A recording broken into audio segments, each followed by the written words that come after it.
Bem-vindos ao nosso vídeo sobre as diferenças entre dados e informação, a história e evolução dos bancos de dados, entidades, relacionamentos, atributos e cardinalidade, bem como exemplos de aplicações de bancos de dados.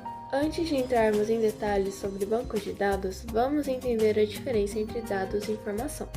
Os dados são fatos brutos e sem significado, enquanto a informação é o conjunto de dados organizados e interpretados de forma a fornecer o significado e o contexto. Por exemplo, um conjunto de números aleatórios não significa nada para nós, mas se organizarmos esses números em uma tabela e adicionarmos rótulos como vendas por mês, então teremos informações úteis para análise e tomada de decisões. Os bancos de dados evoluíram ao longo dos anos, desde o uso de cartões perfurados na década de 1890 até os sistemas de gerenciamento de bancos de dados modernos que usamos hoje. Os primeiros sistemas de gerenciamento de banco de dados foram desenvolvidos na década de 1960, quando as empresas começaram a perceber a necessidade de gerenciar grandes quantidades de dados de forma eficiente.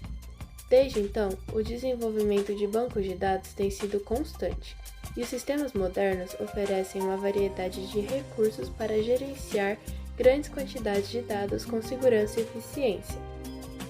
Ao longo do tempo, surgiram diferentes tipos de bancos de dados, cada um com as suas vantagens e desvantagens.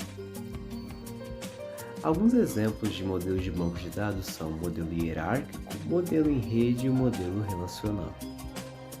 Falando em modelos de bancos de dados, é sempre importante entender os conceitos de entidades, relacionamentos, atributos e cardinalidade.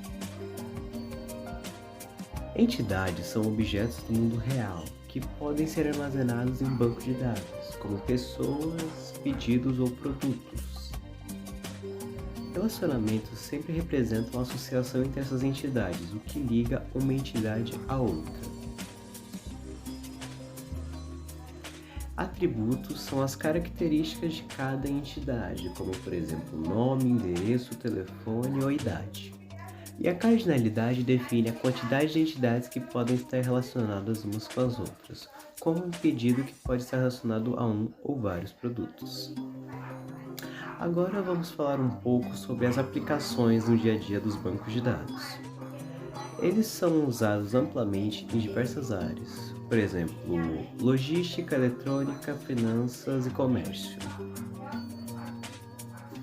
Alguns exemplos de uso de sistemas que usam banco de dados são sistemas de gerenciamento de clientes, gerenciamento de conteúdo, estoques ou gerenciamento de pedidos, entre outros. Resumindo então esse vídeo, a gente aprendeu sobre as diferenças entre dados e informações, o que são atributos, cardinalidade e entidade, os conceitos de entidade e relacionamento e a aplicação dos bancos de dados no dia a dia. Eu espero que você tenha gostado do vídeo e muito obrigado.